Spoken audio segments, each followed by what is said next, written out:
that man. Nah, his feet too skinny for me. I mean, his whole body just. Wait, so Tati, before we was recording, we were discussing how your foot cutoff is a size 8. It's 8. Cutoff is a size 8.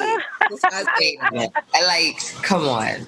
Okay, we know that is not realistic. All right, I'll give you a size. Actually, my ex was a size 13, but he was a big dude, so it didn't seem like his feet was that big. Okay. Snoop Dogg is just so skinny, and then not to see those big feet at the bottom, it's not sexy.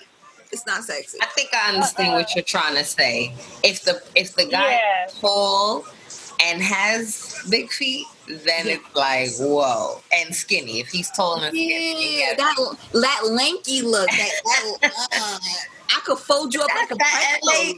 I feel like Snoop is very LA vibes. That's that chill, laid back. Yeah, everything about Nipsey was sexy. Everything about Nipsey was sexy. Everything. No, I agree. Yeah. I agree. Down to the feet. He said down to the feet. Down to the feet. To the feet. Down to the feet. All right. This is episode 6 of Living Single New York Style. The name of this episode is Red Flags and Green Flags. So what up?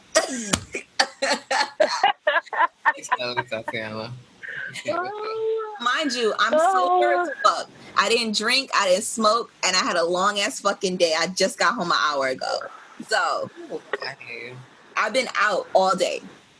Did you get caught in the rain? I did get caught in the rain. I was soaked. It was raining out here, Stacey, like cats and dogs.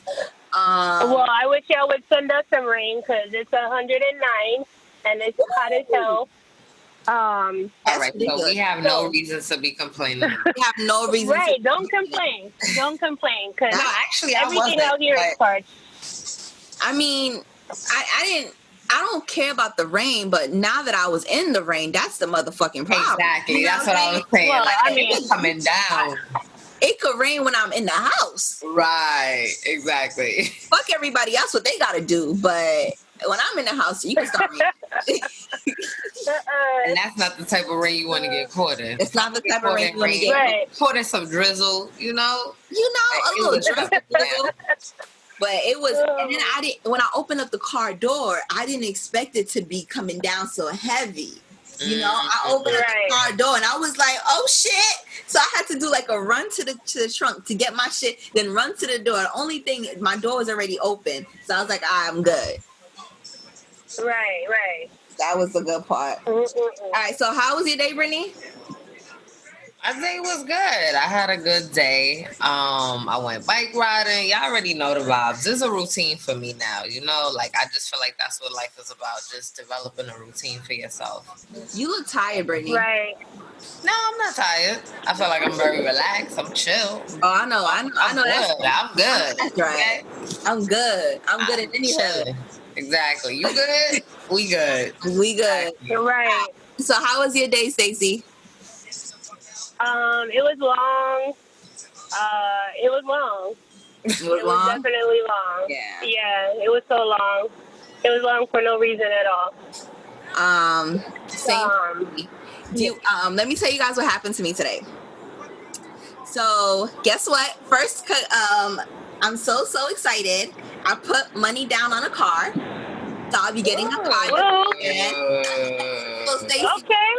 we're from New York. Nobody really needs a car. But I refuse to get on public transportation after this corona shit. It's just not happening ever. So I'm done with that shit. So I put money down on the car today. My baby is sexy. I'm thinking of a name. So I'll let you know when I get the name. But I have to switch over my license to a Jersey license, right? I go to the DMV now, right? I'm thinking I'm at the DMV because you can go to any DMV to switch over your license. It really should fucking be like that. I'm at the DMV waiting for like about 30, 40 minutes. My number gets called. I go in. First of all, I had to steal somebody's number. You got to be there at 7 o'clock in the morning to get a ticket. And then they text you and tell you that I had to steal somebody's number. I had to steal somebody's number. That's the first thing. Wait a minute. How did you wind up stealing this person's number? Yeah, how did you do that? So I pull up, right? And I see mad people camped out there dead ass. I'm in I forgot what part of Jersey I was in. Some part of Jersey. So I see people camped out there and I'm just like, yo, what the fuck is going on? So I talk to the security guard. He like, oh, you have a number? I said, a number? I said, no, I ain't got no number, sir. I said, well, can I go in? He was like, no, you got to come in at 7 o'clock in the morning, get a ticket, and after that, they call the numbers. You got to wait for your number to be called. They text you and tell you when your number's coming up.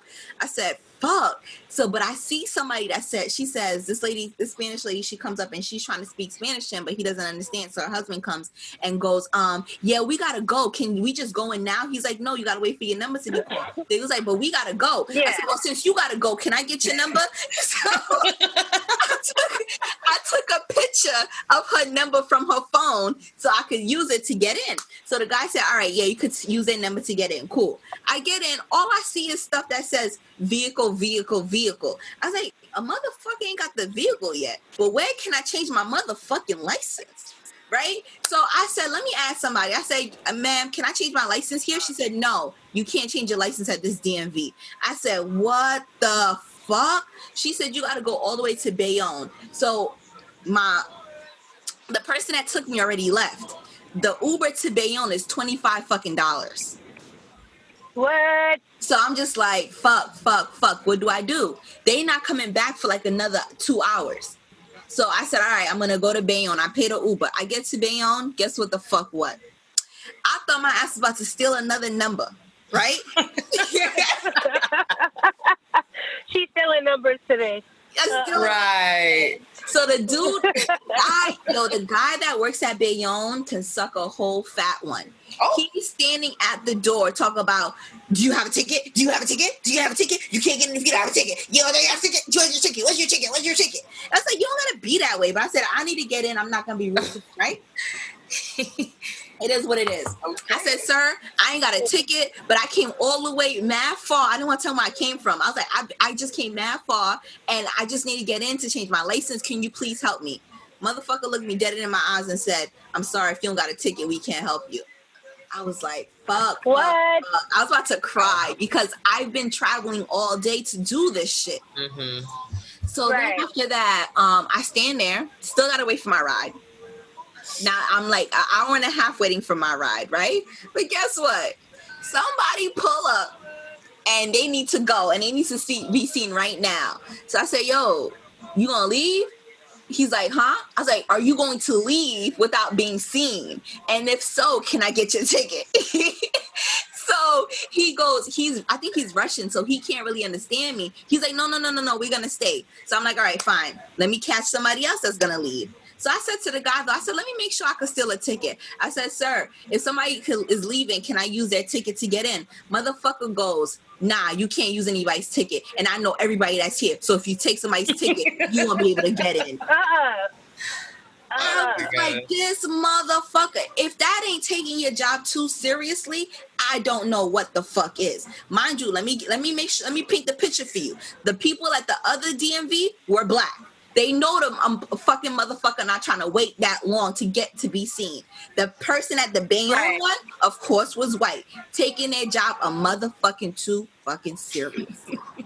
The moral of the story is, if you live in Jersey and you need to go to the DMV, make sure you get there at 7 o'clock in the morning to get your ticket so you can get in. Because a motherfucker like me now has to go back tomorrow to get a ticket, sit in the car, wait, and then go get the car that I want to get. All of that. Oh, wow. And I had to take 2 days off to do this shit. That's crazy.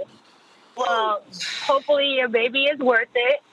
It is worth it. All that you're going through. Okay, then.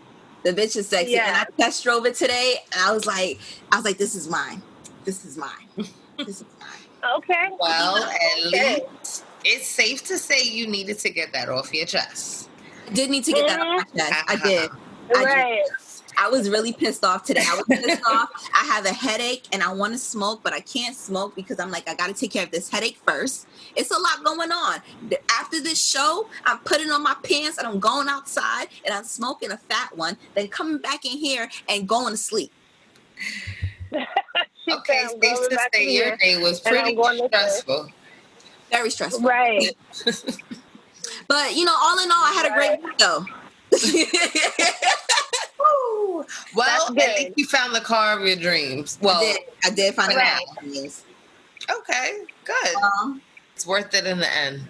All right, so exactly. All right, we're gonna get started with. I don't know why I'm so excited. I don't. Yeah. This is literally my energy level all day. You can ask Brittany. So we're gonna get started with Everything Black's segment. And Brittany, what you want to talk about first? I mean, we could dive right into we recording literally on the day that the versus is going on. So I like that kind of talk. I like that. Yeah, we gotta dive right into it. Like, yeah, it's pretty good. Live tuning in and you know, DMX and Snoop, they doing their thing. Like, they are doing. I'm really surprised at DMX to say like he's remembered all his lyrics. I'm like, okay, nice for both of them. Because honestly, I mean, you have so many records. Like, you have to think about it. You have to remember these lyrics. But it's safe to say that DMX ain't Miss Amelia. Like, he looks plumpy. Mm-hmm. His pockets must be fat. Woo! Now that he's not on them drugs, he can save all his money. It's dope though, and I think it's much better now that when the artists are in the same room. Yes, I was thinking the same thing. Mm-hmm. And we gotta give a shout out to Timbaland and Swiss Beats. I mean, they doing their thing. Yes, they got it now on Apple TV. Yep, and it's still Black owned, so that's very important to shout out. Even the drinks are sponsored by Ciroc. So, you know me. Yep. But what you about to say, Stacey? Support everything Black. Everything Black. Everything Black. You're right. That's what we gotta do. We should have been doing it, but you know. All I'm saying, right. I've been watching this for a little while, and for me, it's all about the dance moves. The dance moves is hitting. They hilarious. And like I said before, Snoop's legs, they just, they're a little bit too long for me. His feet are a little bit too long for me. I don't know why I look at these kind of things, but I do. But besides all of that, I feel like it works for him, though. I couldn't imagine Snoop any other way. I feel like it works for him. Yeah, I mean, I like the height. Like I said, like, it's just the feet are too big. You can't be walking around my house with those feet. But to Stacey's point earlier, I'm not sure if we have recorded this, but Stacey said, if he had a smaller size, it would look weird, too. If he had a size 10, I think I could live with that. What size? But he's like, right? He's like 7 feet. How would a 10? He's almost like 7 feet tall. Think about size 10 on him. He looked like he was gonna fall over. You ever seen like a tall guy in person? Not like 6 feet. I'm talking like close to 7 feet in person. And then he passed. Wait, Stacey, how tall are you? I'm like 5'10". You 5'6"? No, I'm 5'10". 5'10"? Oh, 5'10". Oh, 5'9"? So you're tall. Yeah, I'm tall. Oh, I'm short. So okay. Done.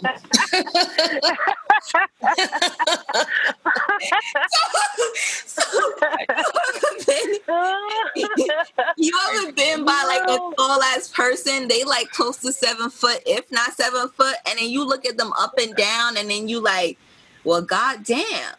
That's how I feel about Snoop. Like I like tall men. I think we had this. We talked about this. I do like tall men, but I think for me there's a cutoff limit. I think for me the cutoff is 6 foot, because what the fuck am I going to do with you after that? Like, that's just a little bit too tall for me. I just think that's a little bit too tall for me. I think after a certain point, I gotta leave the people that are over 6 foot for the girls that are taller than me. That's honorable of you. I mean, I'm a very honorable person. Come on now. Yes. I'm a very honorable I leave it for the tall. Right. She said I leave it for the tall girls. I leave it for the tall girls. I agree with that decision. So wait, your cutoff is, what's your cutoff? 6 foot. 6 foot? 6 foot. Cause I'm tall enough to still be able to, you know, if I gotta reach for them hands, you know, if I need the hands to connect to the face, it still could reach. Wait. We're not promoting violence on this podcast. I'm not promoting violence. What if I want to caress his face? I can't caress my man. Listen, Brittany, that's one of her red flags. So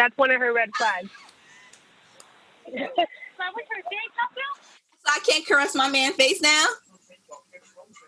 Oh, yeah, caress it, but don't beat it. Yeah, I could caress my man face.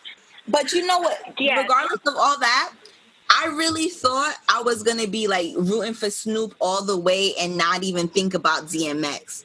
But so far, like, I can't even tell you which one I like more because I love each song that each one pull out. I'm just like, yo, that song was hitting back in the day. Yo, that's my shit. So it's me, it's toe and toe. It's neck and neck. I can't really say one is better than the other right now. To me, they all, even when he pulled out that song with Aaliyah, then Snoop pulled out that song with Tupac, like it was hitting for me all the way. There's so many people in this watching this live right now. It's amazing. So many celebs, so many, like, everybody came out to support, and it's fucking amazing. And let me see, because I see what you mean, though, because I see how he's sitting in that chair. You Maybe see the legs? He wasn't sitting down. Yeah. It's the legs that's doing it. It's the legs. And then you see how he cocked his foot to the side like that? That's your, like, a size 17. Right.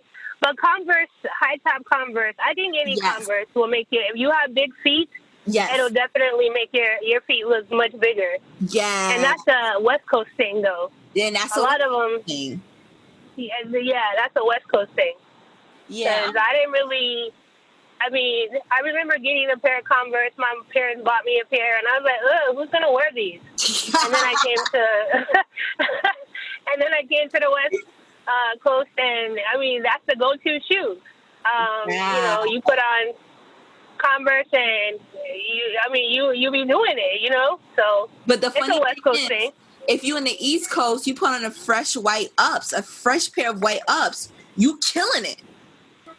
Right, definitely.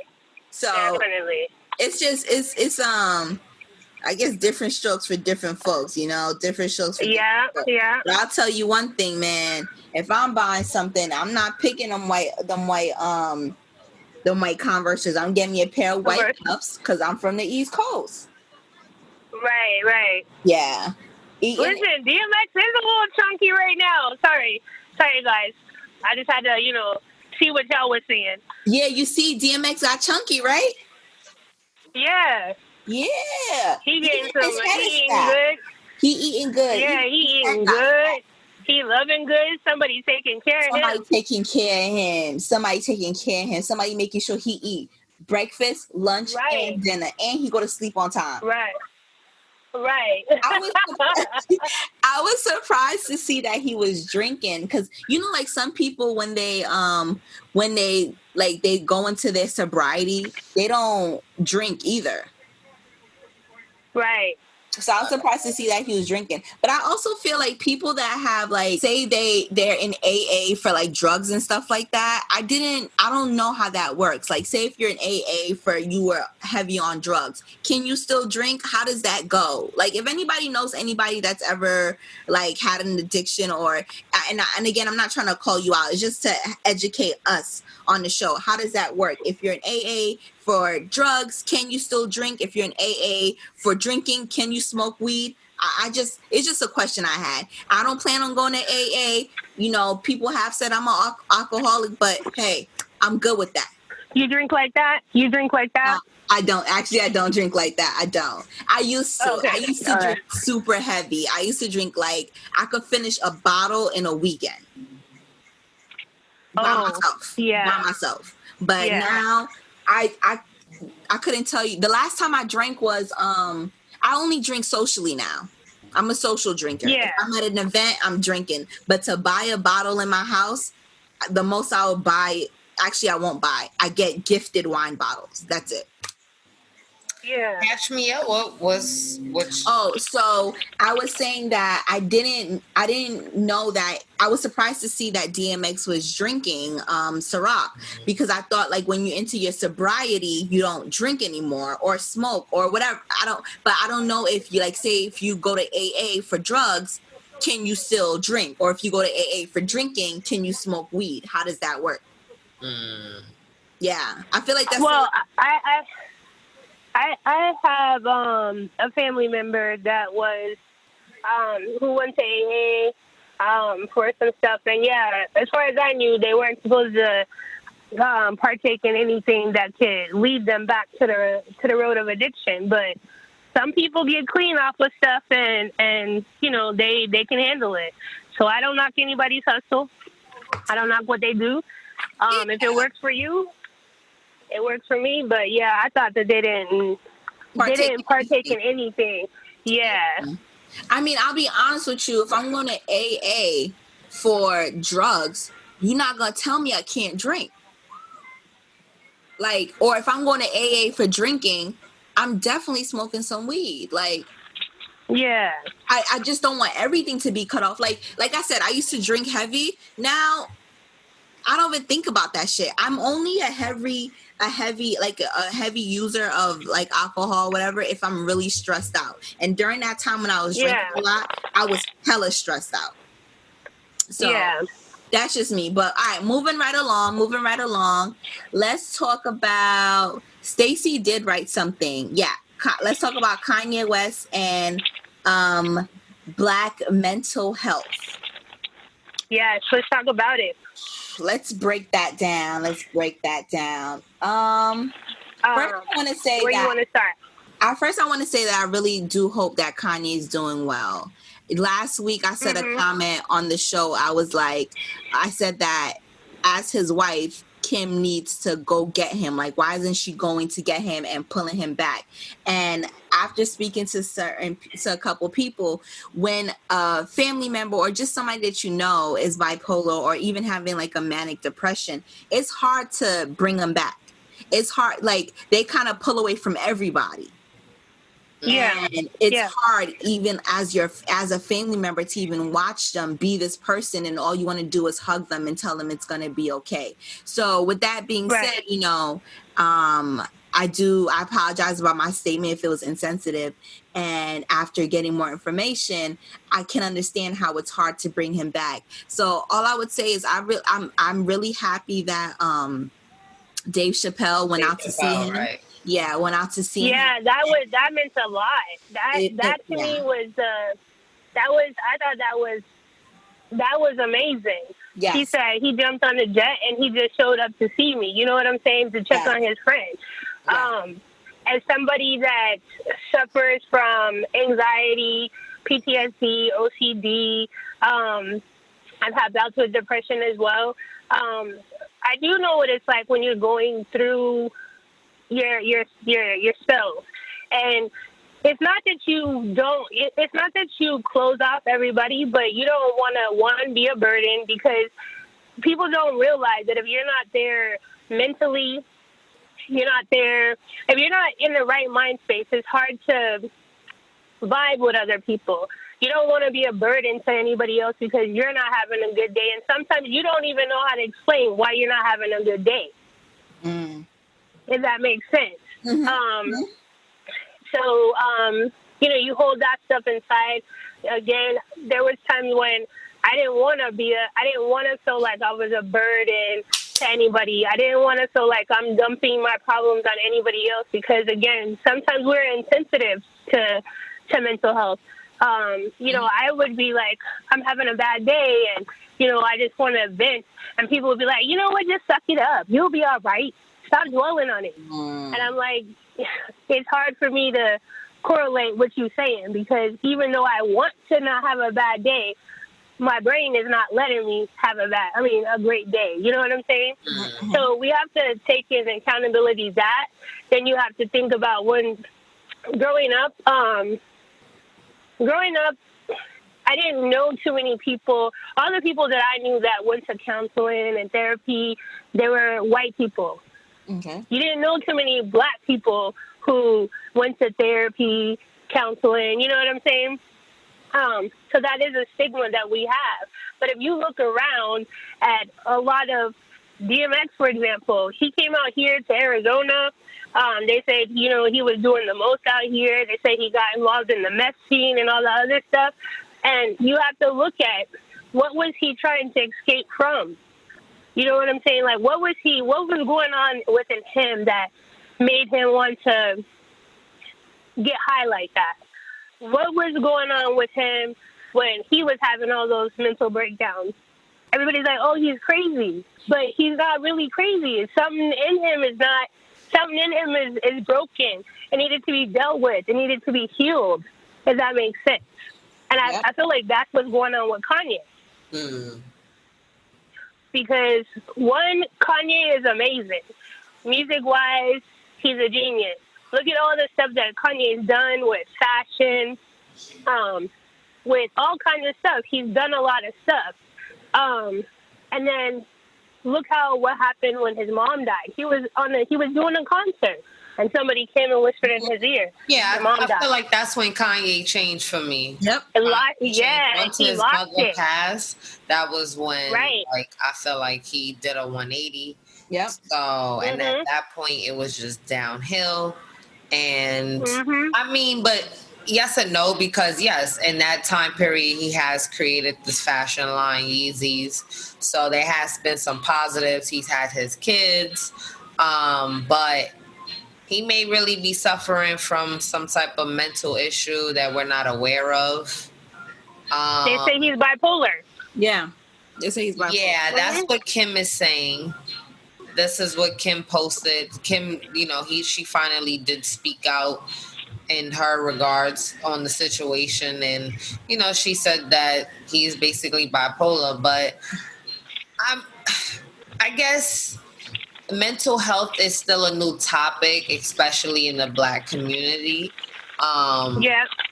I think we are doing better with discussing it and making more awareness. Like Charlamagne Tha God always talks about it. Yeah.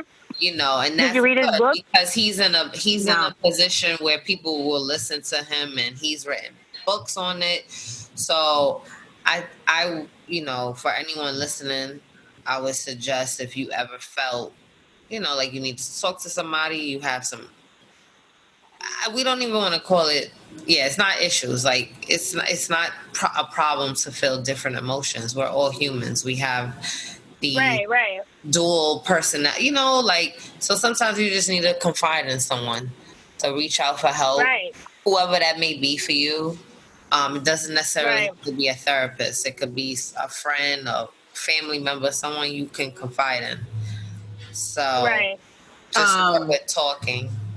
Somebody said something to me today, and it kind of like resonated with me a little bit, and just to kind of like make you guys think. So when Kanye said Harriet Tubman didn't free the slaves, she just moved them from one place to be a slave somewhere else, right? So we all were like shocked, like, oh my gosh. So somebody said something to me today, and it kind of like made me understand what he said just a little bit. He said that it's kind of true, because if you think about it, his song New Slaves is about us being slaves to the system right now. So when Harriet Tubman freed the slaves, she only made them have to go still work for the white man for a little bit of change and not to be respected. So it wasn't that they were slaves when they were picking cotton. There's also a different kind of slavery. So everybody just jumped to because just looking at the literal term, but not really thinking about, okay, the big picture of what he said. We're all slaves to the time clock. We all work for a white man that we don't know, never seen. He don't give shits about us, but he's willing to pay us chump change to get the job done. That's still and he reaps all the benefits. Exactly. That's still a kind of slavery. So in the essence of the word, you may not like how he said it, or he didn't say it properly for you to feel comfortable, but think about really what he said. It kind of like makes a little sense. Right. Right. No, I definitely understand what you're trying to say, because the reality of it is that we're all, if you don't own the business that you're making your money from, you are most definitely working for a white man. Exactly. You know what I'm saying? Exactly. You have to do exactly what he said. Like my job, for instance, everything is time. Like they tell me when I take a break. They tell me when I take lunch. See? They essentially tell me how I'm going to make my money. Yep. And if I don't follow their rules, then I'm not going to make any money. Yeah. So we are slaves. Yeah. Because, when we were slaves, they told us when to pick the cotton, when to stop picking cotton, when we could get some water, when we can't get some water, when the day's over from Right. cotton. And if you didn't pick enough cotton, you got a beating.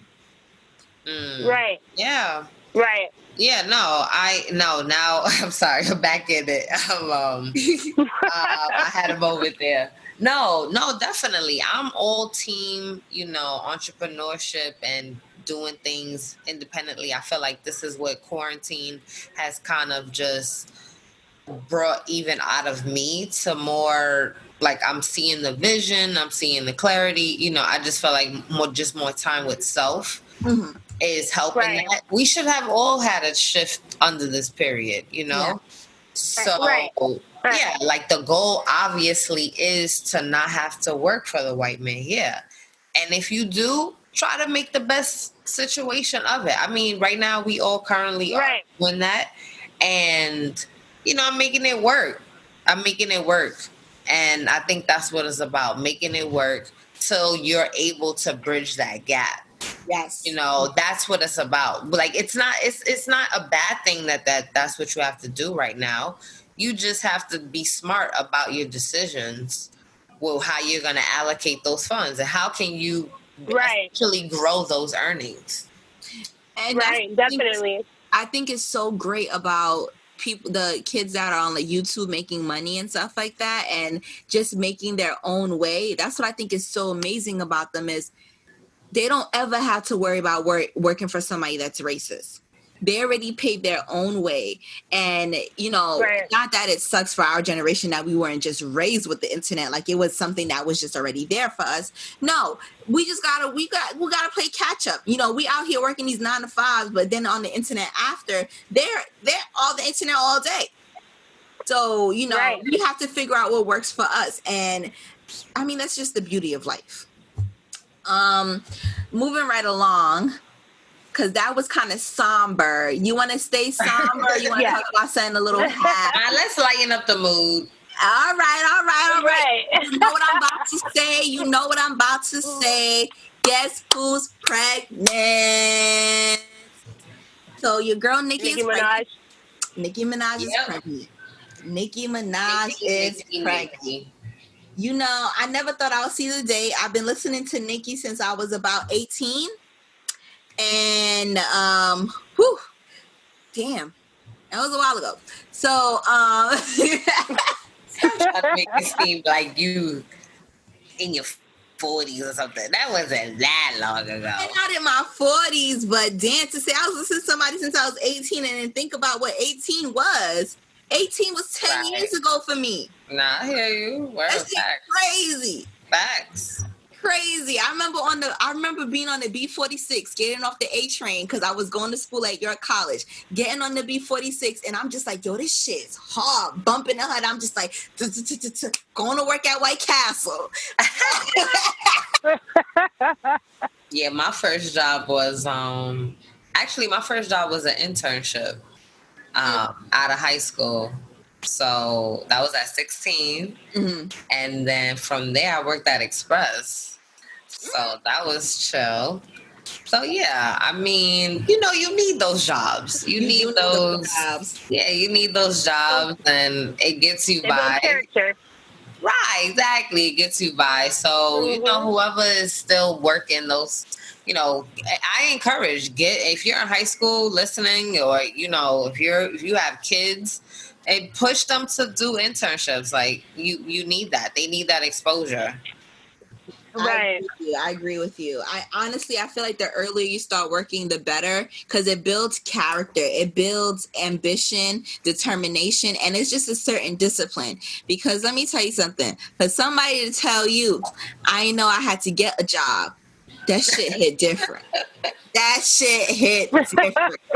And don't laugh, because somebody told me that shit. That's why I could repeat that shit. And when that person told me that shit, I said, well, goddamn. I just, a light bulb went off. Well, I'm not going to go too deep into that. But anyhow, let's just say, so your girl Nicki Minaj is pregnant. She posted on her page, yada, yada, yada. You know, I don't like when people limit the comments on their page when they put out announcements. Because why you limiting the comment? What that says to me is you only want people that are going to big you up to comment, and you don't want to hear the truth about how people really feel. If you're a public figure, you're putting something out there, nah, bitch, let all the comments just spread, come through. Let all the comments come through. Don't limit the comments. But that's neither here nor there. I really do hope that she has a beautiful pregnancy. I hope that she has a beautiful birth. And I just think that whoever's pregnant, no matter if you fuck with them or you don't fuck with them, the birth of a child in itself is just such a blessing that you really gotta just. Right. Yeah, her photos look amazing. Yeah, her photo shoot was amazing. She looks good. I knew she was gonna get pregnant soon because she's been talking about it. Her mom has been like, "When you gonna give me a grandchild? When you gonna give me a grandchild?" So yeah, it's right on time for her, and kudos to her. She looks about, I would say, like 6 months or so. She's far along, and this is the perfect time to get pregnant. Like, I'm under quarantine. I don't have to worry about paparazzi. I don't have to worry about getting caught. Right. It's perfect. That's true. Right. Right. All right. Did you want to still let's see, still be happy or still? Well, there's really nothing else that's happy to talk about. Yeah, I mean, we didn't really get a chance to talk about Nick Cannon last episode. And, I mean, essentially at this point, I feel like the Black community is not canceling Nick. Like, he didn't say anything wrong. We didn't see it as anti-Semitic. And that's really that. Like, I felt like he just said the truth. And... Right. And it goes back to what we were just discussing. It ties right back into that. When he didn't own his masters, hopefully he can now have ownership of those things. Right. Yeah, so it just goes back to what we were saying about working for, not creating our own. But of course we would be attached to that system. That's how we been thriving this whole time. So I think now a lot of us are starting to understand and coming to that point. So, yeah, Nick Cannon is not canceled pretty much. Well, can you, for those people who don't know what he said, can you tell us what he said, Brittany? Yeah, I mean, we could play the video here. I will have to pull it up. I don't know if it's going to play correctly, but...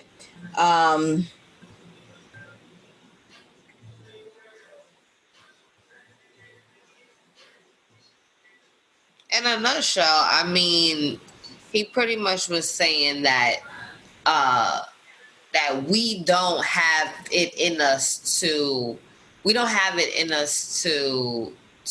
be evil towards other groups of people. We're very wholesome, Black. We have melanin. Basically, he was calling them white people, Caucasian people, barbaric. They're more, wild and doing these things. And I mean, let's really think about it. We know crimes that we'll do and crimes that we're like, we're not doing that. You know what I mean? Yeah. Right. It's kind of basic. That's basically what he said. And people were, white people were in uproar about that. And, it's like, how dare you call us out on what we've been doing? Y'all been doing this since the beginning of time. I feel like what he said was the truth, and sometimes it's that word of accountability. Sometimes when you're telling somebody that, showing them the mirror, they don't want to look in it because they don't want to admit that, yes, this is who I am. And that's basically my take on it. Because the thing is, Nick Cannon been around since the 90s. He done made a whole bunch of people money.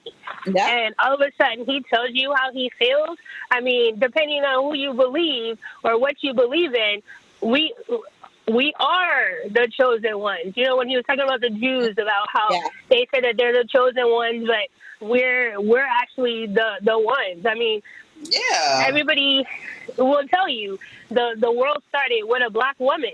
It didn't say the world started with a Jewish woman, the world started with a white woman. It said the world started by a black woman. You know what I'm saying? So Trust me, black crazy people that, get it. Black people get it. Right. It's getting them to understand it. We definitely understand. Right. We know that. I feel like, yeah, we could create any color, like the black. There's, I guess, it's like, what? I'm black? What? I guess for people that lack melanin, it's like they don't associate themselves as being black because you don't have the pigmentation.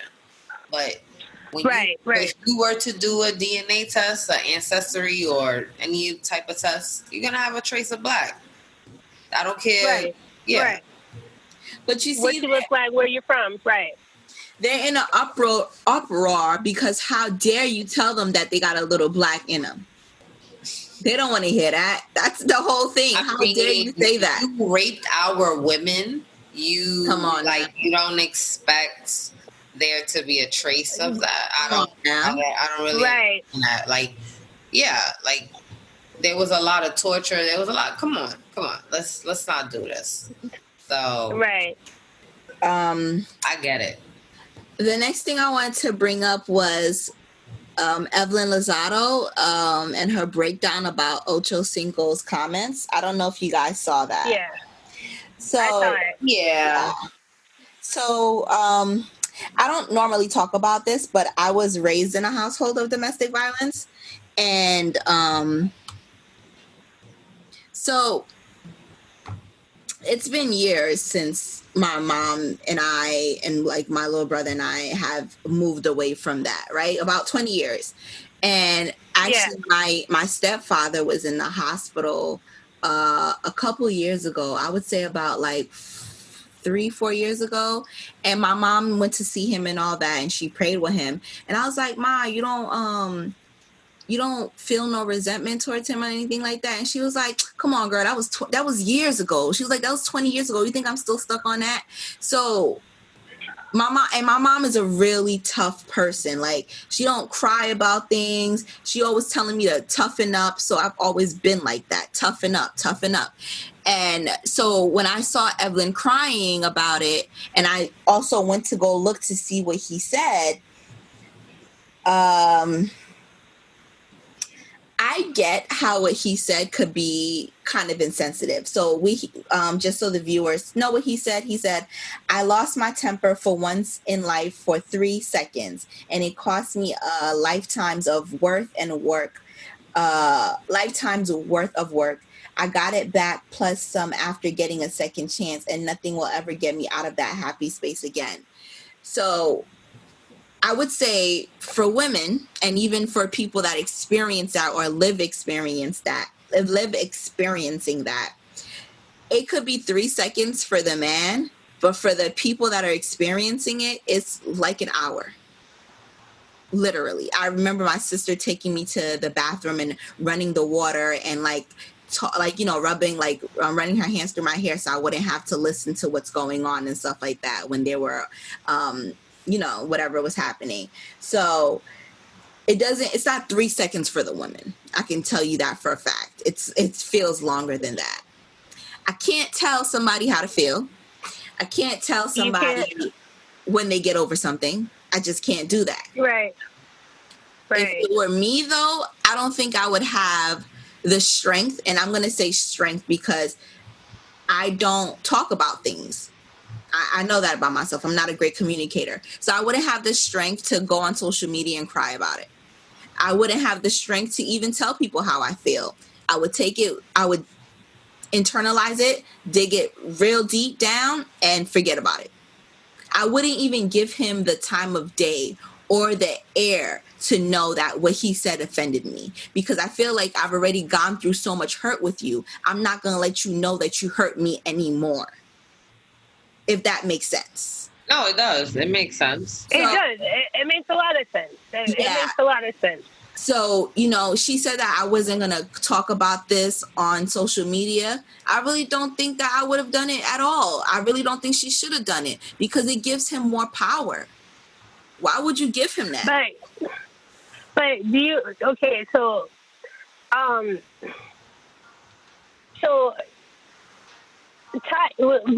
think about her breakdown, how she looked, and, all those emotions that she talked about.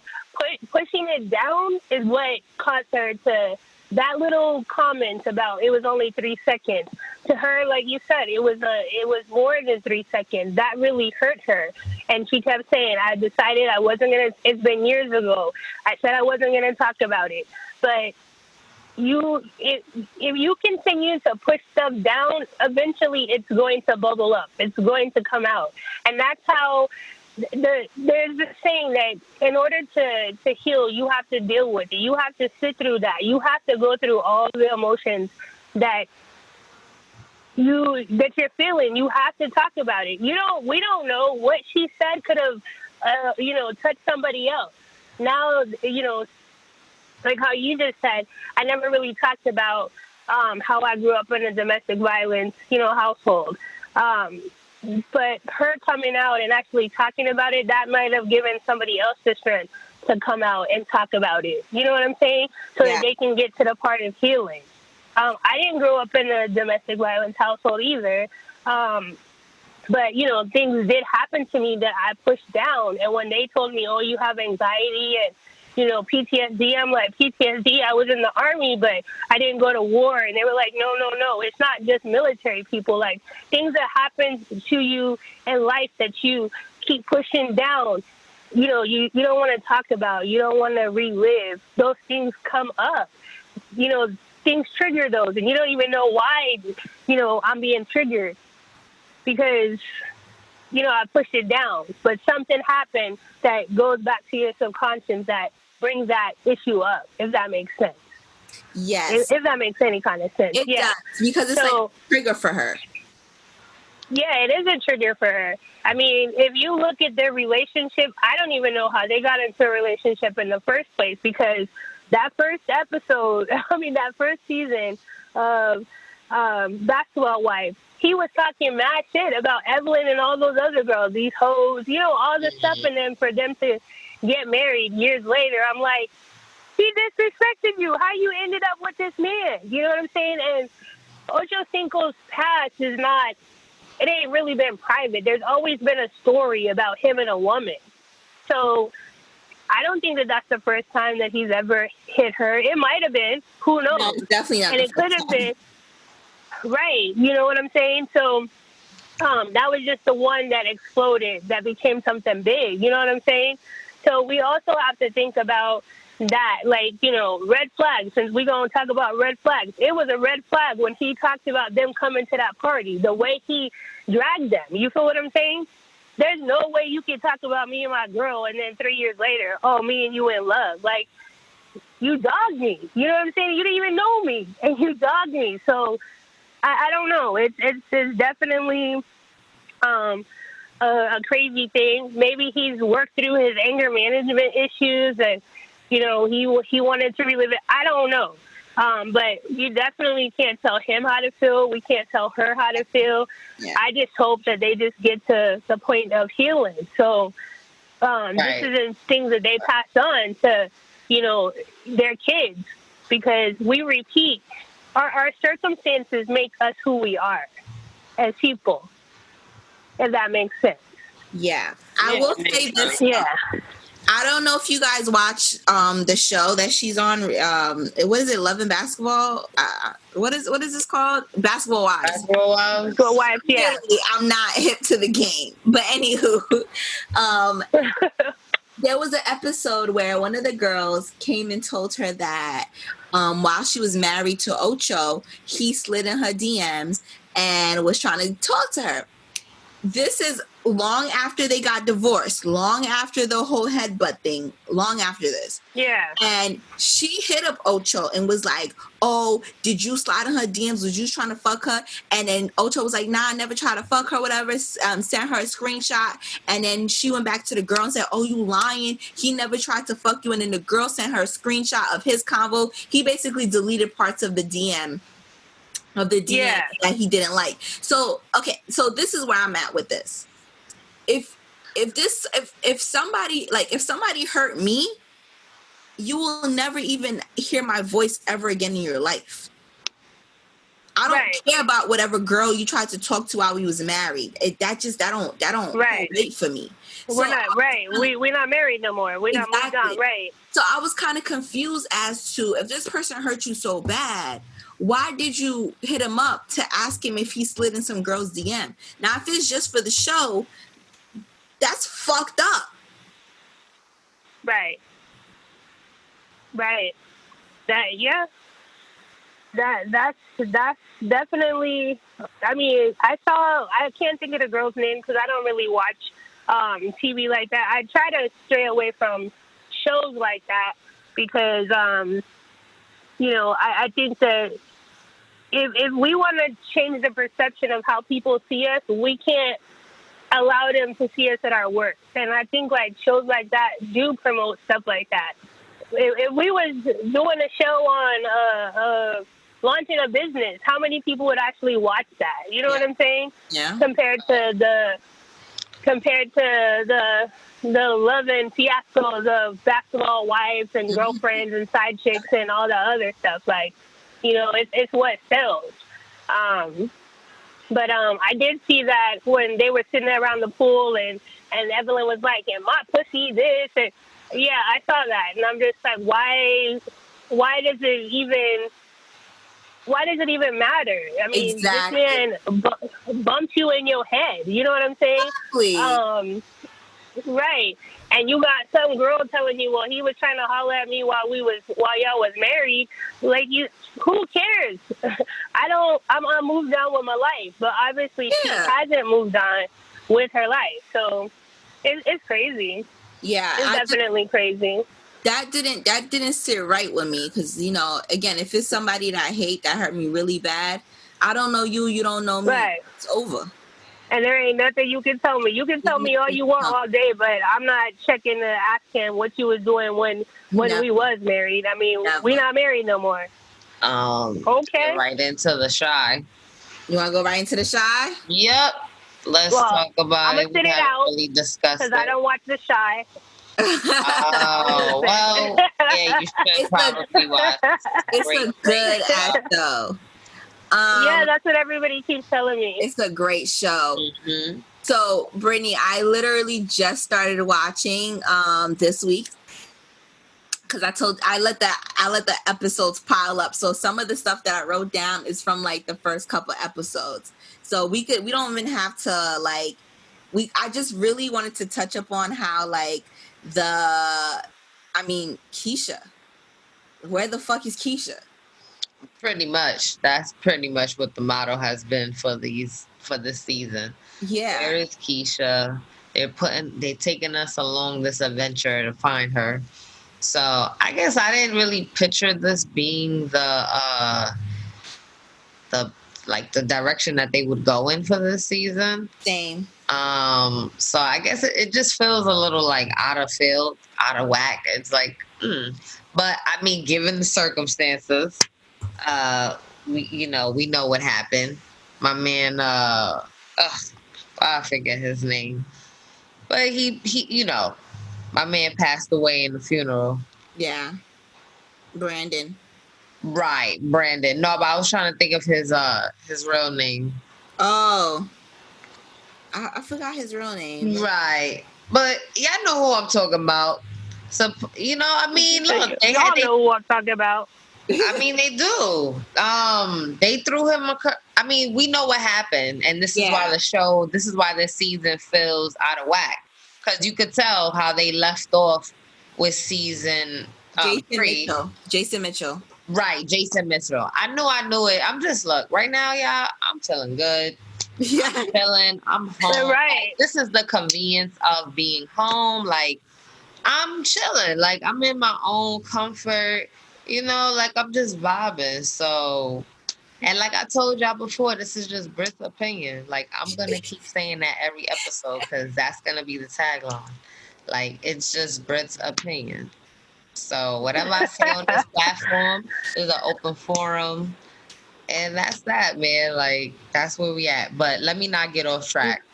No, but how you guys feeling about the show? How you feel about Tati? How you feel like? All right. So far, I like you said, with Keisha being missing, it's throwing me off, especially because, like, first of all, Kev just lost Brandon. Brandon's like his older brother to him, right?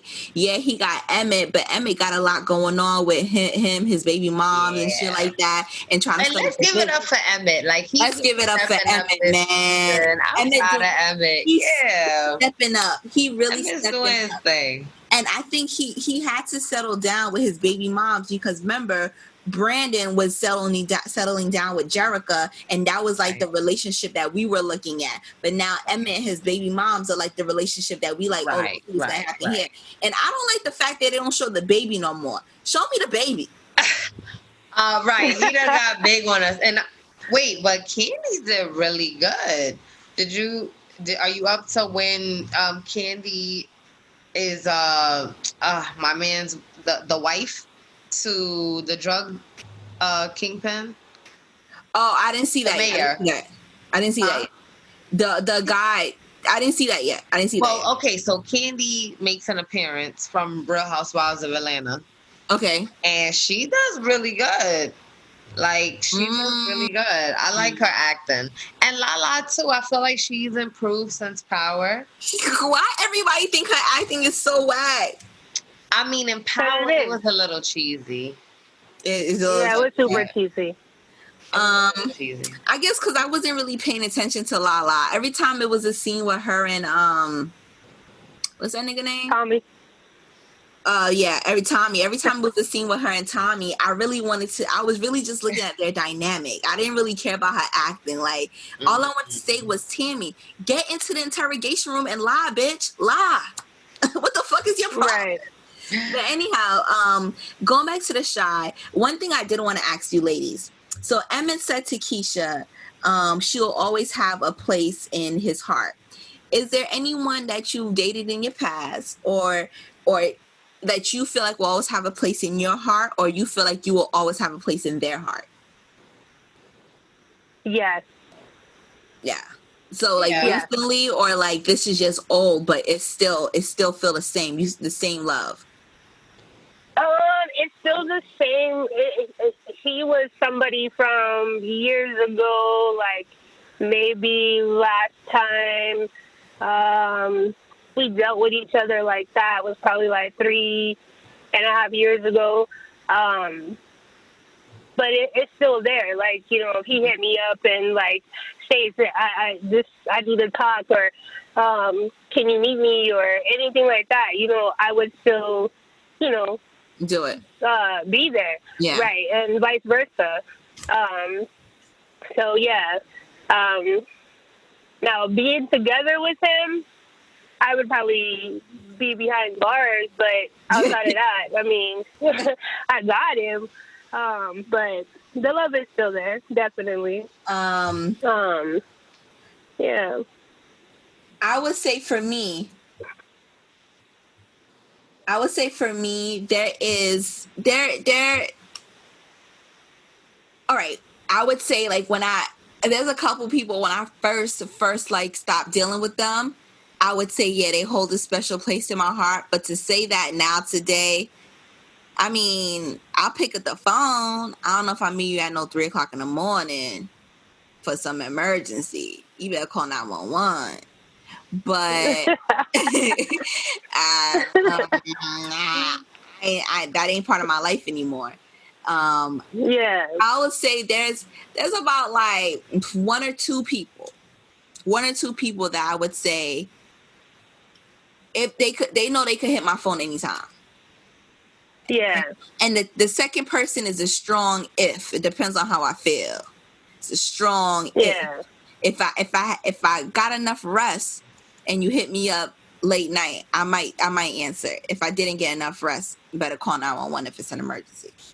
Right. But and the reason why I say that, and I don't want to sound like so cold-hearted, is because I don't really, and this is something I was going to ask you guys later, but I don't really feel like I know what love is to say that I have that kind of love for somebody that I would be able, that they will always hold a place in my heart.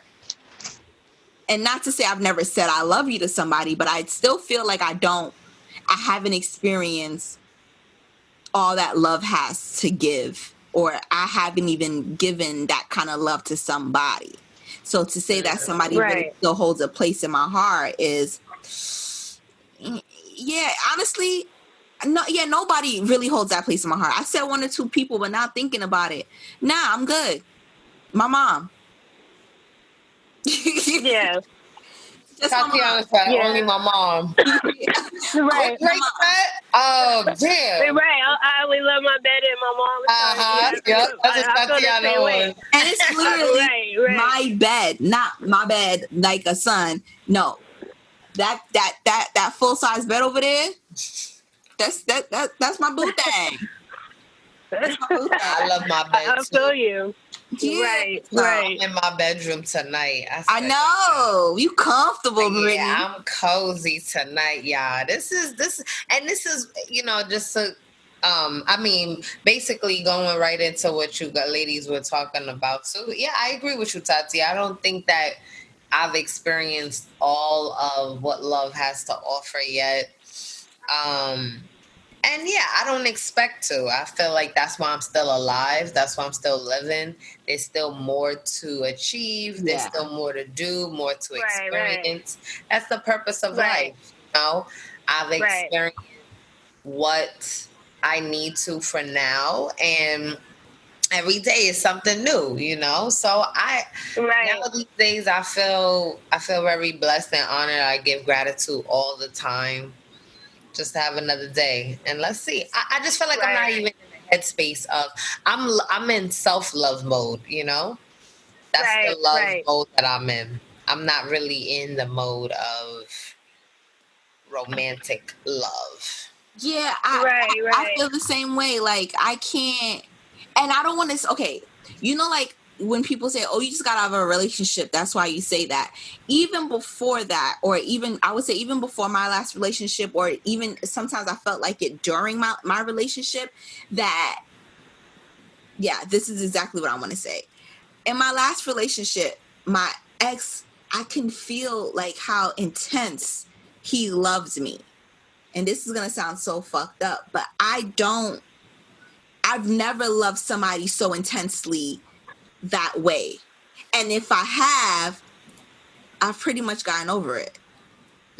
But I thought, like, if you love somebody so intensely, it never goes away. So was it really that intense? You know, that's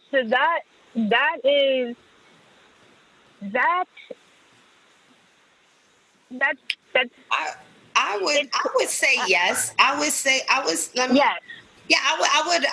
yes. I feel like you experience different stages or different types of love. Right. Yeah. Mm-hmm. You don't, sometimes it's not until you're exposed to something else that you realize, like, oh, okay, there's another level to this type. You get what I'm trying to say? Yeah. Right.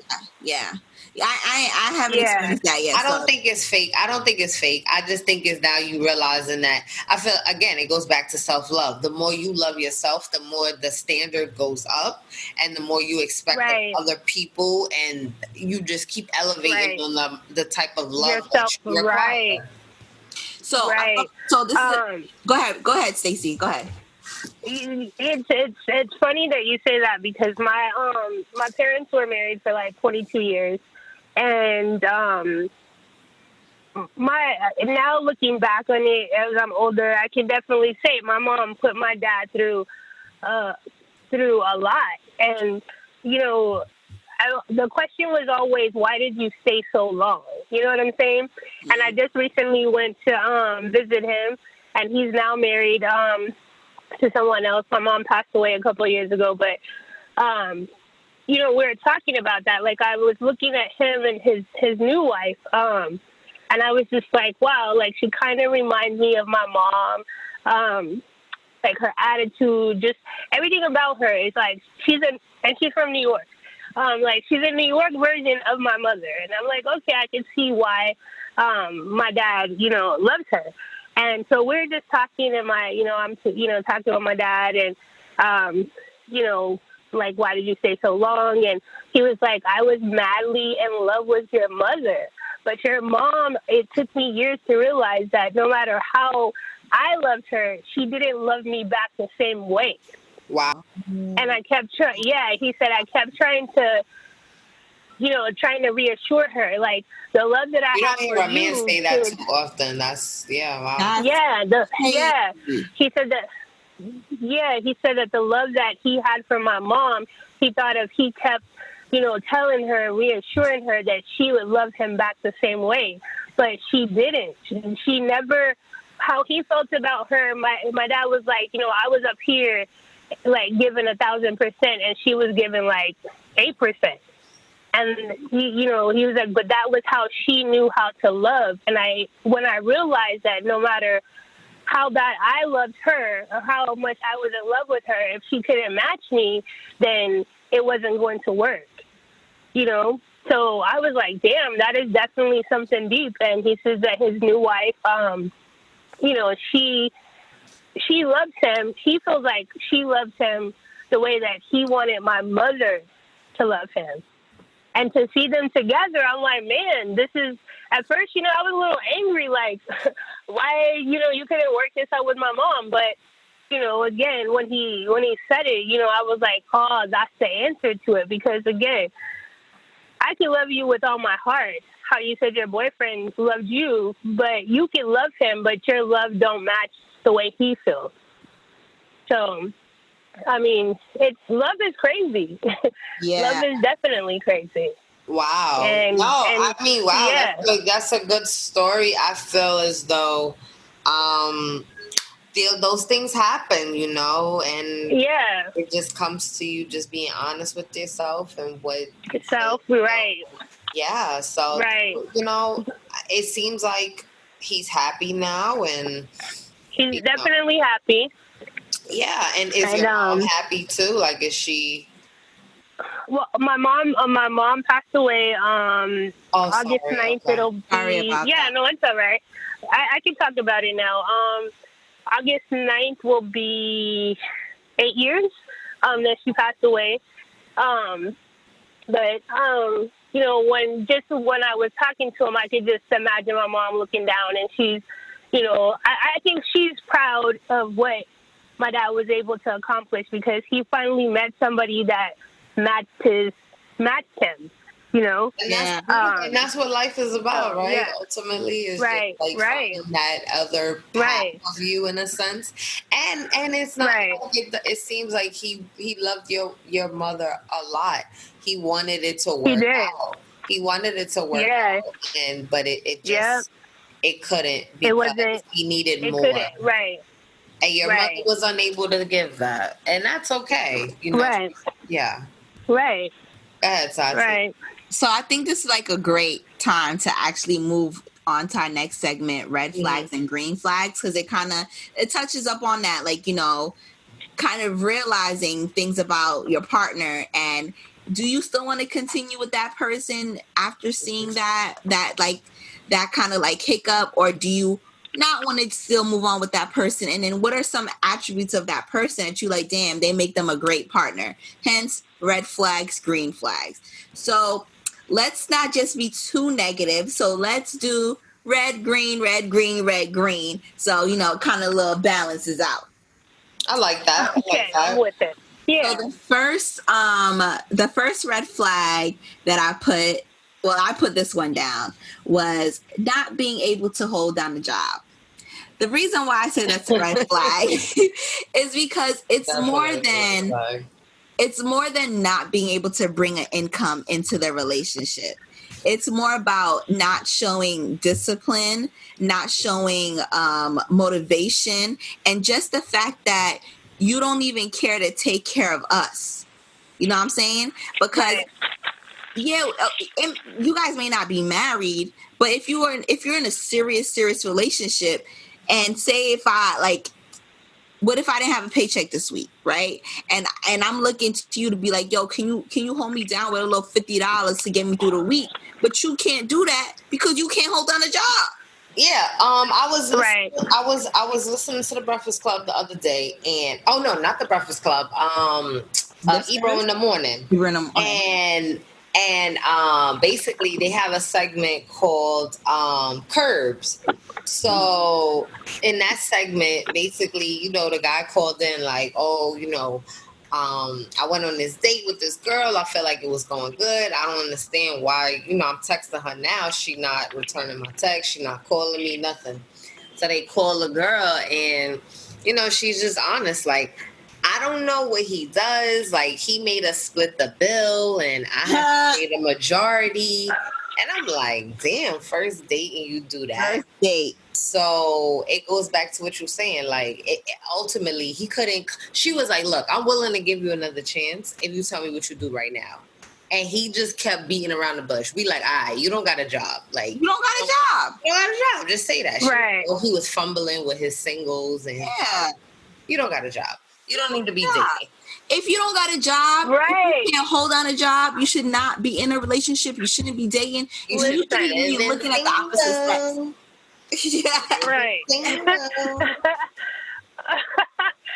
I mean, I definitely and I'm sorry, I gotta clarify that we not living single because we don't have jobs. We have jobs on this. Right. I definitely feel like if you can't take care of yourself, how can you expect somebody else to do it for you? Amen. And I also feel like if you broke, you right now, your focus shouldn't be on a relationship. Your focus should be trying to find a hustle or find a job, something to generate income. I mean, I've been jobless before. And while I was jobless, people would be like, oh, I was single as well. And people were like, oh, I just want to date you. No, you don't.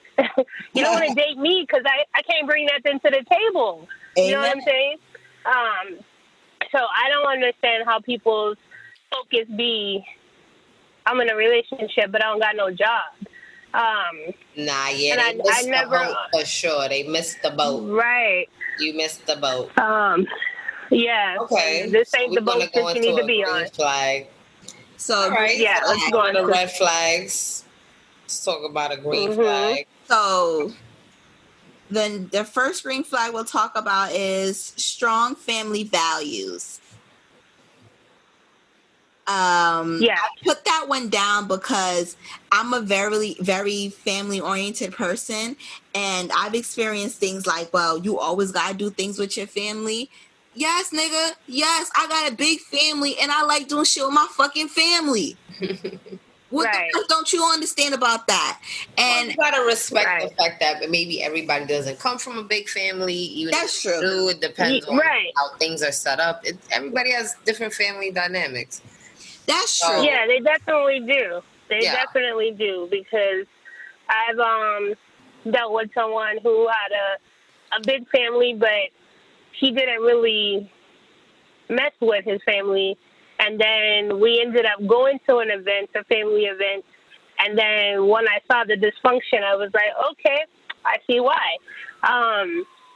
And so, we talked about it a little bit more, and he was like, that's the reason.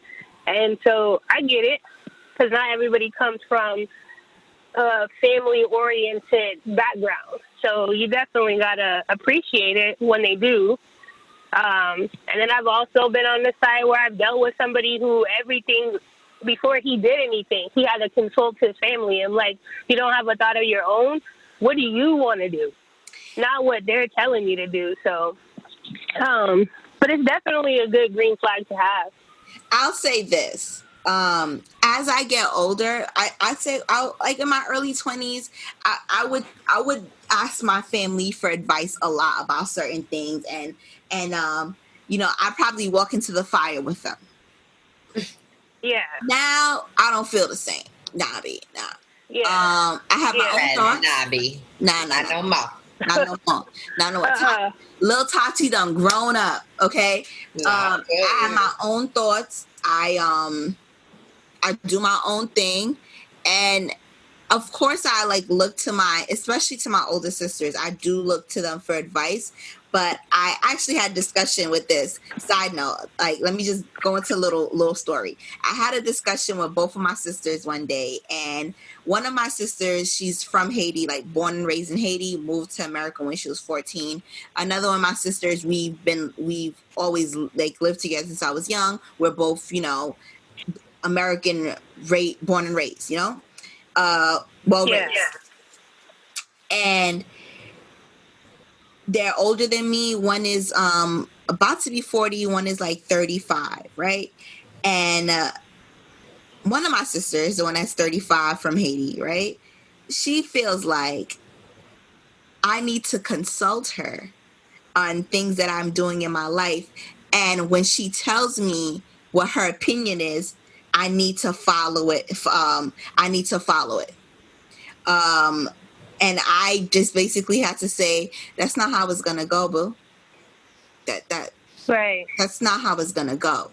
So I would say when you have a big family, that's something that does come up, like, and that can kind of like make your partner a bit leery, like, oh, you can't have a thought of your own, and it shouldn't be that way. You should have a thought of your own. Your family is your family, but you can't think for your own, because guess what? Only one person came out that vagina one at a time. That's true. Right. I agree. Yeah. So, I mean, yeah, having a Well, there was two.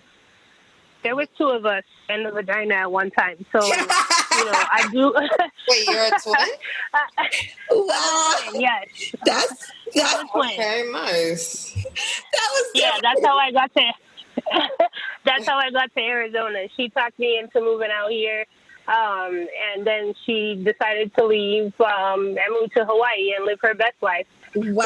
But that's neither here nor there. Wow. Yeah, and I am an older. Yeah, I have an older brother. I mean, he talks to us. He tries to give his input, but it ain't like written in stone. Like, before I do anything, I need to converse with him first. And then we do have a younger brother and sister, and I just try to give sisterly advice when it's asked. I don't try to tell them what to do, because you got to live your own life. Mm-hmm. But if you need an ear or you need some advice, I'm gonna give you my thoughts. But you're gonna do what you're gonna do. You're gonna do what you're gonna do. Right. Ultimately, that's what it boils down to. Adults are gonna do what they want to do at the end of the day, and that's where I'm at with it. I can give you all the advice in the world, but what you ultimately want to do. So, sticking with family, let's go to a red flag. Say you're serious with somebody, right? And you think you guys are serious, but you still haven't met his family. Do you think that's a red flag, ladies? Or you're like, you don't think it's a red flag? No, because I think, especially where we are in this time, even if I meet your family, doesn't necessarily guarantee anything between us. Facts. I mean, we could still have issues. You could still be cheating or doing something, outside of the relationship, if you guys are at that point.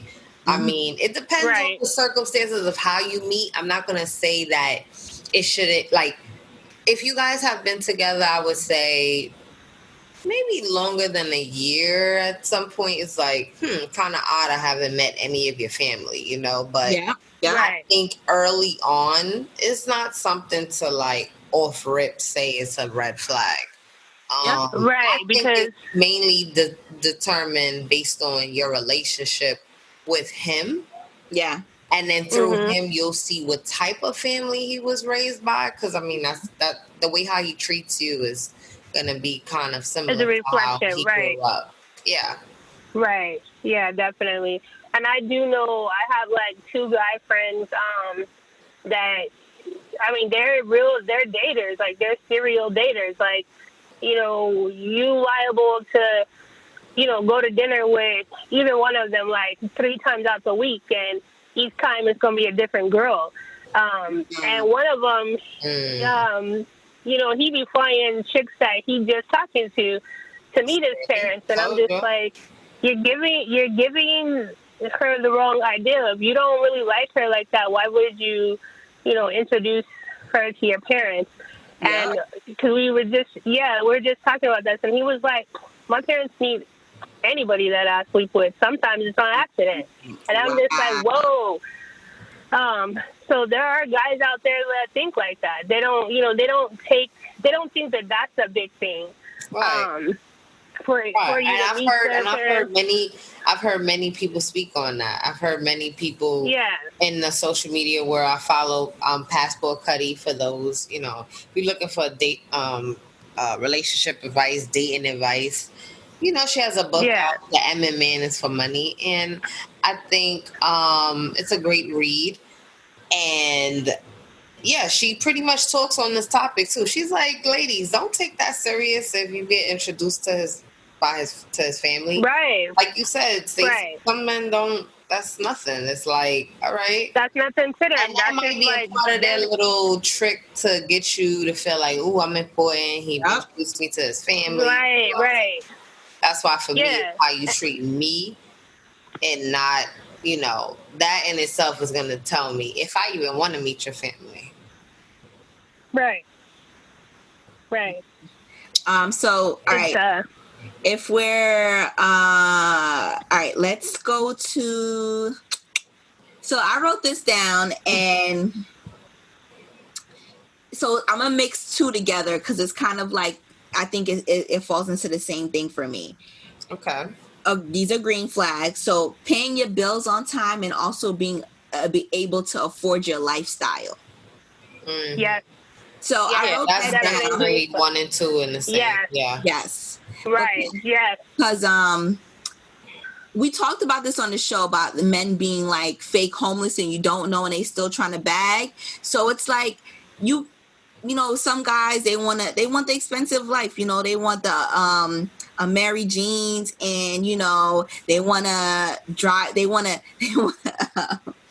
get rentals every weekend to go wherever they're going, right? And then they also pay their bills. They sell you. Yes, you can't be wearing a Mary Jeans and your cell phone is off.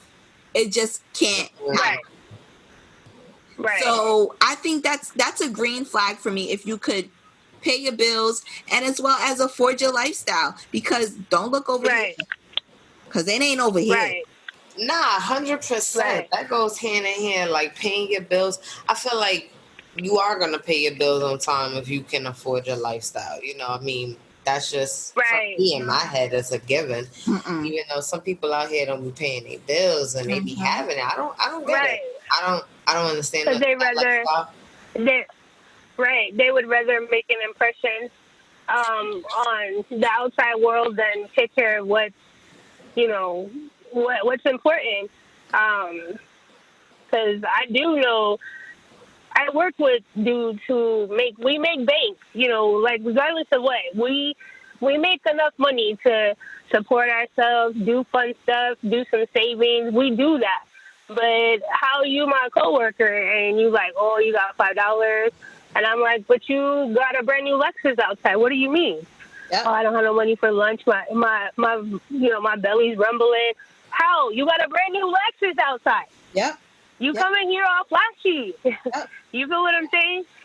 So they do that. Some of them would rather go hungry. Their phone could be off because they could still FaceTime you off of Wi-Fi.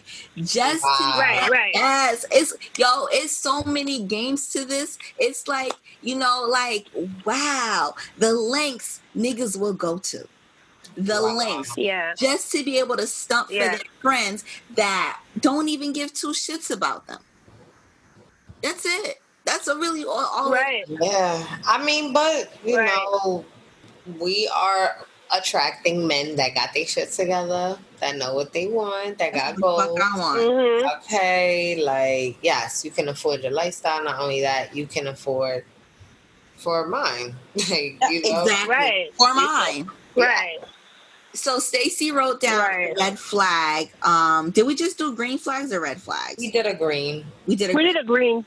All right, so Stacy Yeah. wrote down a red flag that I thought was a great one. Only communicating when it benefits them. Right.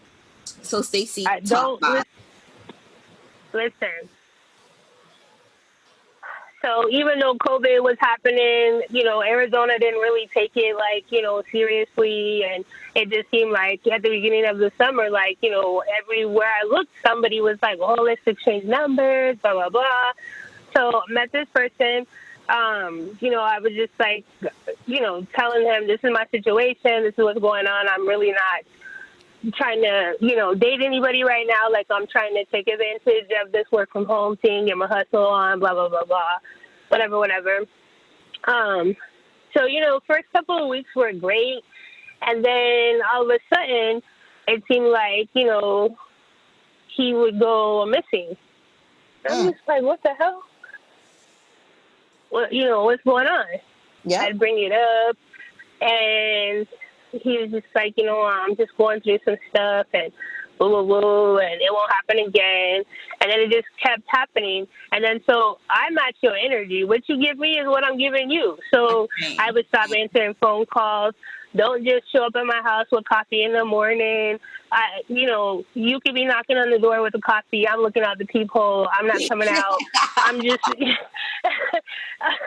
I know you see my car down there. As far as you're concerned, I'm not here, whatever. And then so we went, I left out of town. I extended my trip. And the first 2 nights I was there, he was like, "Oh, I'm just trying to check on you, blah, blah, blah." I'm like, okay, cool. Next third day I was there, I reached out to him, "Hey, I hope you're having a good day, blah, blah, blah." Didn't hear from him. So then in the middle of the night, like my week into the vacation, he texted me and he was like, "Yo, I got some shit going on. I really need you to help me." What? And I'm like, yeah.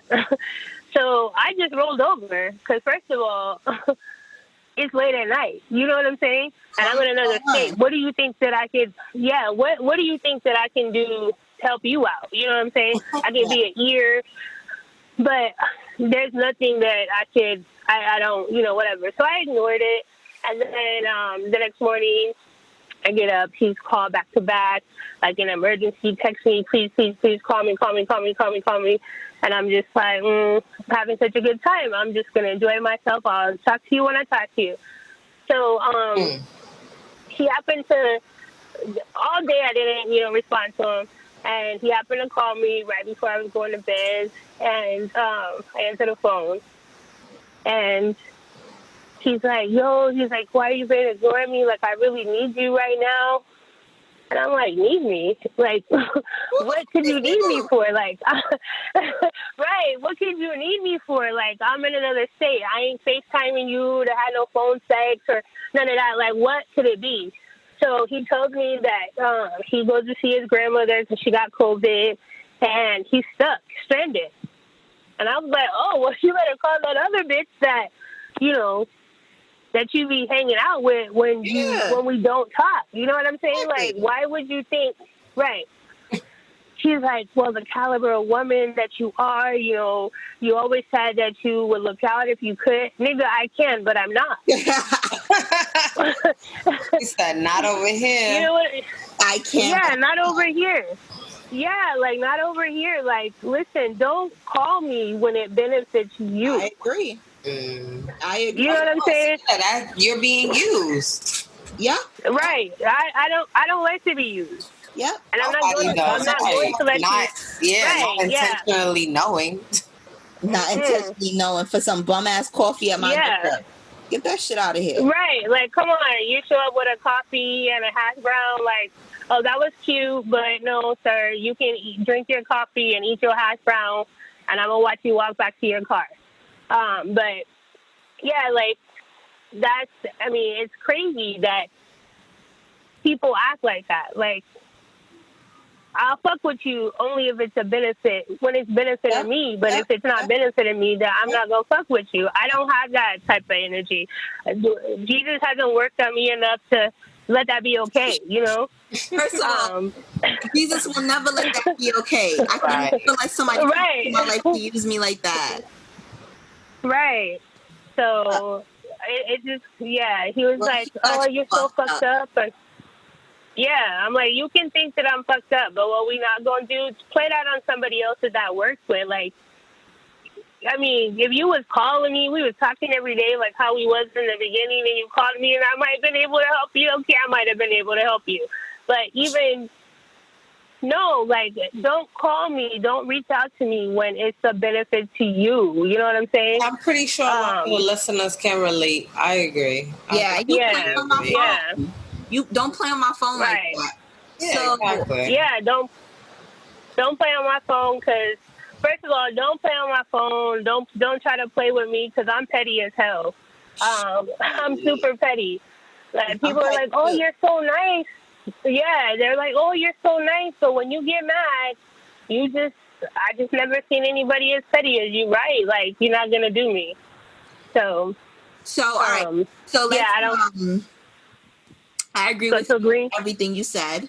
Sorry, I just had to get that off my chest. I've been waiting to tell that story. I've been waiting. Get it, girl. I get it, girl. I had to tell my story earlier about the fucking DMV. I'm not playing with that shit. Right. Tonight. Right.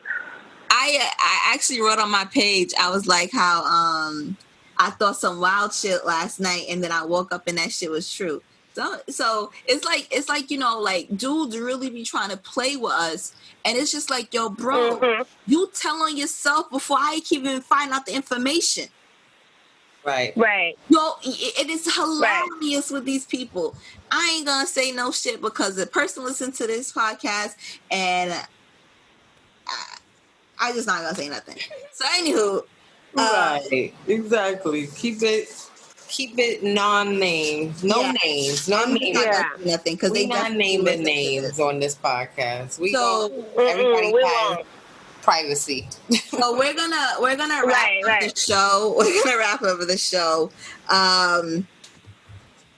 I think that's good for red flags and green flags. Yeah, I agree. Definitely, there's a lot more. You know, cheating is definitely a red flag. Lack of motivation and ambition. It depends, though. Cheating doesn't necessarily have to be a red flag. I don't think people put it in a green flag, but I don't think it's automatically like a red flag. It depends. Again, it depends on what type of relationship you're in. Open, swinging, it depends. Well, that ain't cheating. That's we all fucking. Yeah, if you in an open relationship, then you're obviously communicating what's going on in your life. That's why it's called open. I'm open with you. You know what I'm saying? It's me over here. I fuck with Sean. Over there, I might fuck with Chris. Over there, I might fuck with Tyler because maybe I'm trying white guys. You know what I'm saying? But everybody knows. Nah, good on that. Yeah, I'm good on that too. Listen, well, that's another thing. I'll tell you about that in a minute. But if you're in an open relationship, that means that you're open, so there's no surprises, so there wouldn't be any cheating. Yeah. I hear what you're saying. I get you. Yeah. It means you're in a monogamous relationship. You step out, the other person doesn't know, it's deceit. I get it. I know what cheating means. Yeah. All I'm saying is that I don't think it's necessarily like automatically considered a red flag for. I think as time has moved on, people are understanding. Not saying that I condone it. I think I've understood that people deserve to know what your intentions are with them.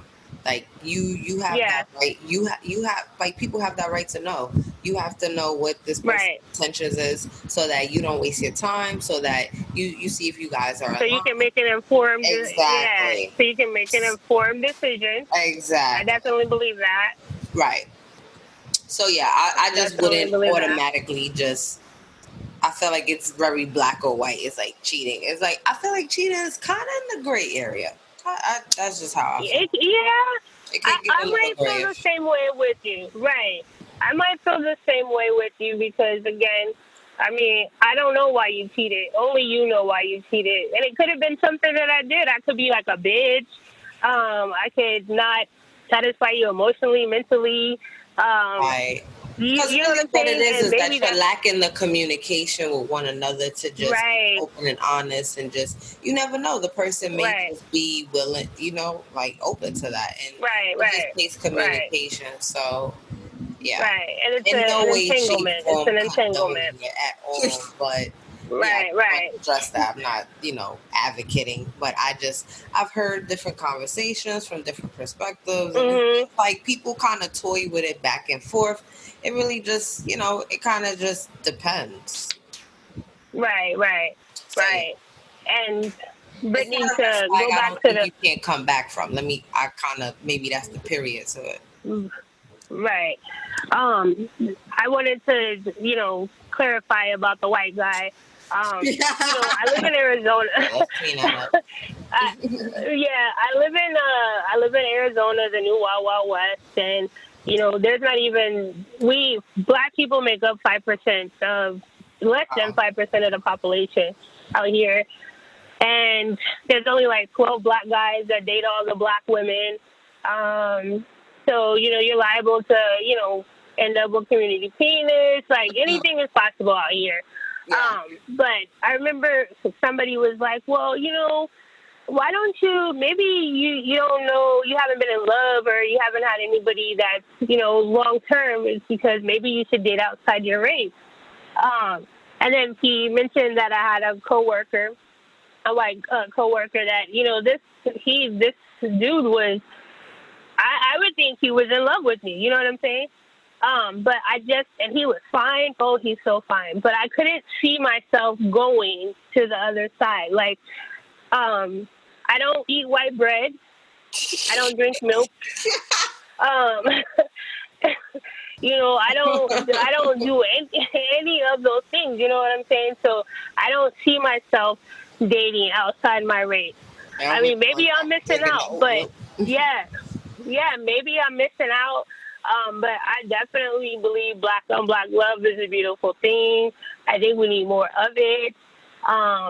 Again, there are some fine Peters, Tylers, you know, Marks. There are some fine ones, but not. Jesus hasn't worked on me in that department for me to date outside of my race, and I'm not against it. But I'm not against it, but it ain't me. It ain't me. Yeah, so, boat's your boat. Yeah, it ain't for me. Right. Either. It ain't for me either. Right. I think on that note, I think we're pretty good with the red flags and green flags. Yeah. I think this is a pretty good discussion. And again, ladies and gentlemen, whatever is in your life that's going on in your life and in your relationship that you may deem a red flag or green flag, that's really up to your discretion. For us, this is really a discussion on what we find that are red flags and green flags. Because, like Brittany said, she wouldn't really think that cheating and Stacey is part of the red flag game. But for me, I mean, there's no coming back from that for me, ever. Like, just ever. I don't really want to hear the story. Once you told me that something happened or I found that something happened, yo, it's good, bro. We cool, bro. Don't worry about it, bro. And I'm out. Like, and I mean, that's just for me. But I definitely do agree with you guys that at some points, and even after hearing certain discussions, you can understand, like, you know, I can understand how that person made that decision, but that decision ain't never gonna work for me. Right. And again, I'm sitting here on this show saying it's never gonna work for me, and you never know where I might be 10 years from now in my life. Mm-hmm. It just don't sit right for me right now. You know, I've actually broken up with guys for much less. I've broken up with guys for just some pictures, but having pictures in their phone. It's just not shit that I want to deal with. I don't really care about it. I don't want to hear it. But yeah, so we could wrap up the show here. I think this is a really great episode. Shout out to Stacey for coming on the show because I actually met Stacy through Instagram. I like pretty much all her her memes. I go through the day and I'm just like right. Thank you. I definitely appreciate it. Like, I know there's some days where I just don't have it in me, and then people hit me up and they be like, "Are you okay? Like, what's going on?" I'm like, "Oh, I just had to take a me day." But I definitely appreciate it. I do know that if I post something, you are going to be one of the people that's supporting. So I do. I'm on it. I like it. Each one of them. So I definitely appreciate it. So since the internet's been around, I mean, I got some years on y'all, but since the internet has been around over the last couple of years, some of my best friendships that I have right now is from somebody that I met on a social platform. Wow, that's crazy. Yeah. One of my best friends to this day. It's been like 10 years. When Twitter first started, we met on Twitter, and we go on vacation with each other. Like, he knows my family, I know his family. Like, yeah. So I appreciate it. Yeah, I appreciate it. Who knows? I might be coming to New York to ride bikes with y'all and stuff. Oh, come on here. We out here together. That would be lit. Right. Right. I really don't know what's in Arizona for me, but if I'm ever by that way, definitely hit you up. I can't be by white country, man. I can't be by red. I can't be in no red state. I can't, that's real tough for me. But if I am ever out there, I'm definitely looking for you. Listen, and the winter time comes, and just remember, you can get in a car and you can be in any other state in less than 4 hours. So, if y'all ever come to the West Coast, let me know. That's dope. Stacey, so we usually end the episode with shouting out a Black business.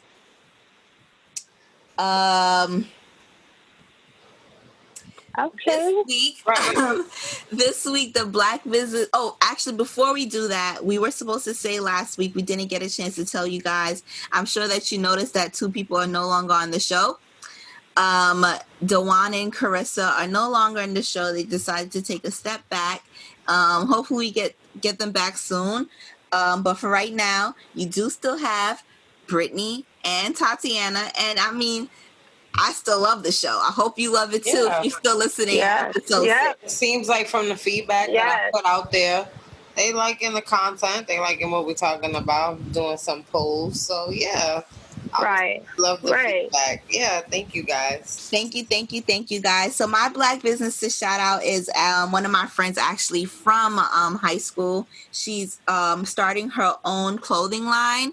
So her name on IG is Ashley Coe. Check her out, and all her stuff, she makes them. It's not like somebody that's going on AliExpress, buying the clothes, putting a little fabric, a little fabric on there, a little glitter on it, and then selling it to you. No. She goes into the stores, get her fabric, and she actually sews them herself.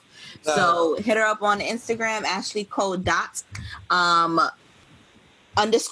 is _ I've actually hit her up myself for some pieces that I want to get going on. So check her out.